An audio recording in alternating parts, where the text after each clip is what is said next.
Tidak hanya umat Islam, tapi bagi intelektual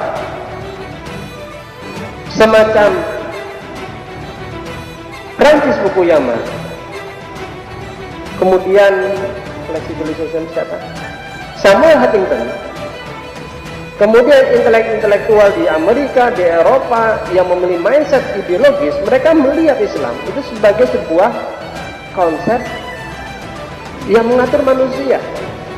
Saya kasih contoh seperti yang disampaikan oleh Francis Fukuyama dalam bukunya The End of History and the Last Man. Jadi Francis Fukuyama ini dia bersama Huntington, itu kalau tidak salah dia termasuk anggota think tank ini, National Security Council Gedung Putih. Jadi Dewan Keamanan Nasional Amerika.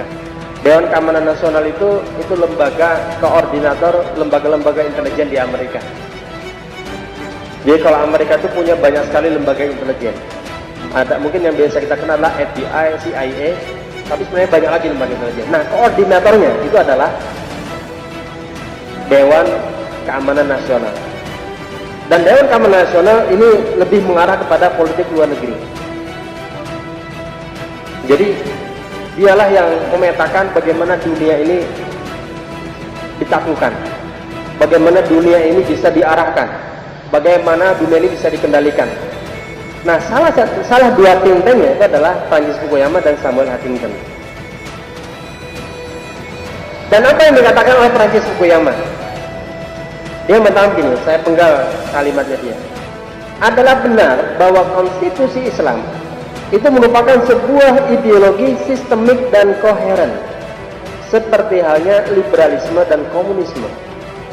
Jadi liberalisme ini nama lain dari kapitalisme, dan komunisme.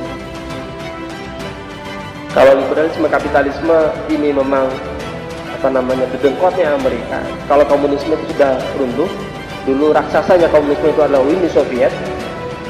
Dan Francis Fukuyama mengatakan konstitusi Islam merupakan sebuah ideologi sistemik dan koheren seperti halnya liberalisme dan komunisme, dengan kodenya sendiri mengenai moralitas dan doktrin keadilan politik dan sosial. Seruan Islam secara potensial adalah universal yang menjangkau semua manusia sebagai manusia, dan bukan hanya untuk anggota-anggota dari kelompok etnis atau bangsa tertentu. Jadi tidak cuma umat Islam yang memahami bahwa Islam itu memang sebuah ideologi. Think tanknya Dewan Keamanan Nasional, Francis Fukuyama, ya, dalam buku The End of History mengatakan bahwa Islam memang ideologi. Begitu juga Samuel Huntington. Sehingga Amerika selalu melihat bahwa yang namanya Islam ini sebagai sebuah ancaman peradaban mereka. Ancaman peradaban mereka. Maka tidak heran ya, kalau Amerika itu kemarin tidak mengecam penggulingan Presiden Mursi. Presiden Mursi ketika dia jadi presiden tidak menyerukan Islam, enggak. Tapi Presiden Mursi itu berlatar belakang Ikhwanul Muslimin. Dan Ikhwanul Muslimin itu adalah organisasi Islam. Yang dilihat doktrin-doktrinnya pun, kalau kajian-kajiannya juga ingin mengembalikan peradaban Islam. Walau Presiden Mursi mengatakan tidak menunjukkan bahwa ingin mengembalikan Islam, ketika dia jadi presiden tidak secara verbal dia mengatakan ingin mengembalikan Islam, dia tidak menyatakan secara verbal. Bahkan dia menunjukkan usaha untuk mendekat, tetapi tetap saja Amerika tidak suka. Kenapa? Karena ini memang ancaman. Dan Eropa tidak akan suka karena ancaman. Kenapa? Karena ini akan mengganggu peradaban. Peradaban yang sekarang ini mereka bangun punya potensi mengganggu peradaban yang mereka bangun. Nah, kenapa begini? Karena Islam itu ya memang begitulah karakternya. Islam itu bukan sekedar agama ritual. Islam itu adalah merupakan sebuah ideologi. Dan bagi umat Islam menerapkan Islam secara keseluruhan sehingga menjadi sebuah peradaban, ini adalah bagian dari kewajiban. Bagian dari kewajiban umat Islam.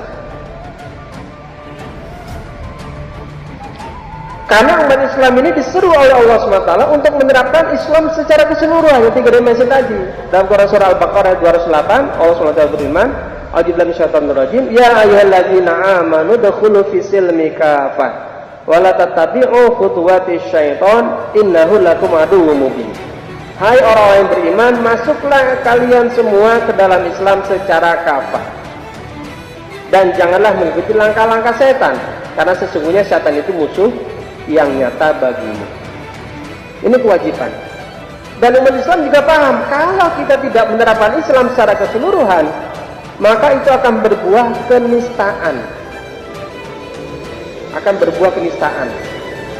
Akan menjadikan umat Islam ini terbelakang.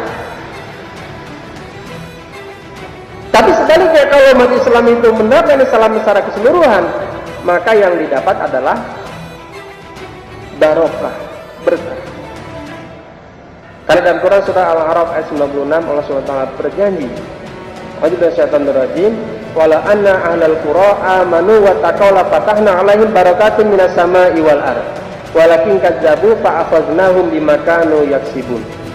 Jika seandainya penduduk negeri beriman dan bertakwa, maka pastilah, gitu Allah memastikan, kami akan melimpahkan kepada mereka berkah dari langit dan bumi.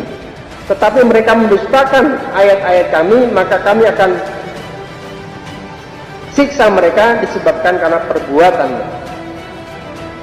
Jadi umat Islam itu disuruh, paham betul, disuruh untuk menerapkan Islam secara keseluruhan.